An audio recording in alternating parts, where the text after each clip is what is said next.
Hello everyone! Happy New Year to everyone! Ito tayo nagbabalik. Ngayon na lang ulit ako makakapag-record ng video kasi I've been busy for quite a few days. And yeah, ayun, naggaling ako sa mall kasi ako ay nagbayad ng motor at kinuha yung lisensya natin na sobrang tagal na hindi ko pa na-claim kasi papel pa lang yung lisensya ko noon. So yeah, yun, kamusta ang lahat? It's been a freaking good new year for everyone, I guess, and I hope lahat ay nagsaya ng new year and lahat sana ay safe kasi syempre nakita nyo ba yung mga balita? There's a lot of happening sa ating paligid. Daming naputukan sa kamay ng paputok. Ang dami ring mga nangyaring mga bagay-bagay. And you've seen the news sa Korea, yung airlines na bumagsak.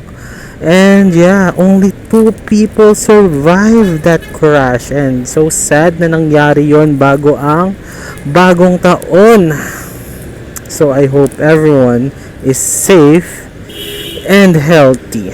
I hope everyone is good and has enjoyed their new year. So ano nga ba mga ganap natin? Ano nga nangyari this 2025? May nangyari na ba agad? Wala pa naman. I-share ko lang siguro yung top 10 na mga pagkain this ano yun sa pagkain sa medianoche ata o Noche Buena ang New Year. I forgot, pero yun, New Year's dinner. Top 1 ang ating top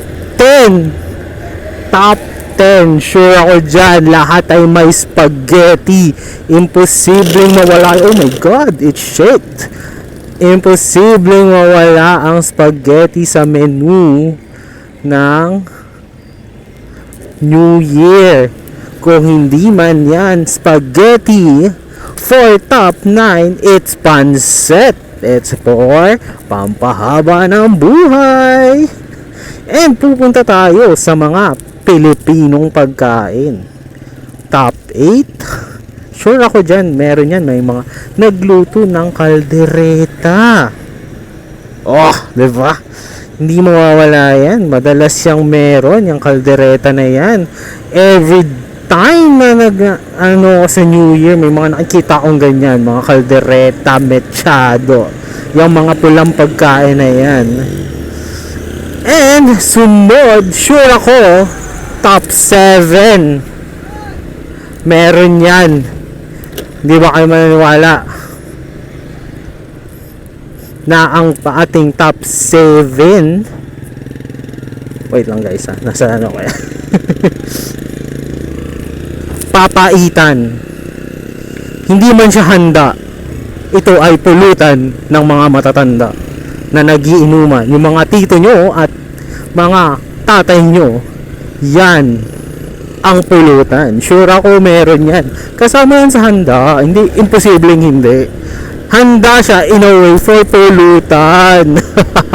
So, ayun. Ang ating top 7. Sunod, sure ako meron to sa lahat. Meron to. Hindi naman sa lahat. What I mean is, imposibleng mawala sa lahat. Leche flan. Oh, dessert agad. May mga nagle-leche flan pa rin ngayon. Supremacy. So, top 6 na yan. Then, sa ating top 5, sure ako, Graham. Ang daming ads ng Graham sa TikTok, sa YouTube. Ang dami ko nakikitang ads niyan. So, imposibleng wala yan sa mga tirahan natin. Oh my god, may pasok na ang mga bata dito. Nakita nyo? Nandito ako currently sa Bulacan kasi ako. Currently, umuwi ako ng Bulacan. So, Ayun guys. Nandito ako ngayon. Nagbakasyon lang ako saglit. So yeah. Happy New Year ulit sa lahat. Happy New Year. So ating top 4 ulitin natin. Pang top 4 natin, sure ako hindi mawawala rin to. Kung mawala man, himala. Pero feel ko meron talaga to. Embutido o morcon, dalawa yan. Halos sawig lang kasi sila. For me, I'm not saying na this is only my opinion, guys. Opinion ko lang to. Morcon or embutido. Yan. Top 4. And then top 3 natin. Sure na sure ako. Meron talaga to. Lechon or any way ng pagluto ng lechon, like lechon roll, lechon kawali, yan. Yan ang mga luto yan. And top 2, it's Inihaw Supremacy. Inihaw Supremacy tayo, mga parts. Yan ang ating isa sa mga handa. Hindi mawawala yan. Inihaw na pusit, inihaw na manok, inihaw na baboy. Pero hindi ko lang sure kung meron kayo. Pero feeling ko, it's gut feel. Meron lang lahat yan. Hindi naman lahat. Pero most of the people dito sa ating lugar or bansa ay sinasama yan, mga inihaw na liempo, kasi it's accessible for everyone. So ano ba ang ating top 1? Ano nga ba ang top 1 ko? This is my only opinion. This is my top 10 na handa ng Noche Buena.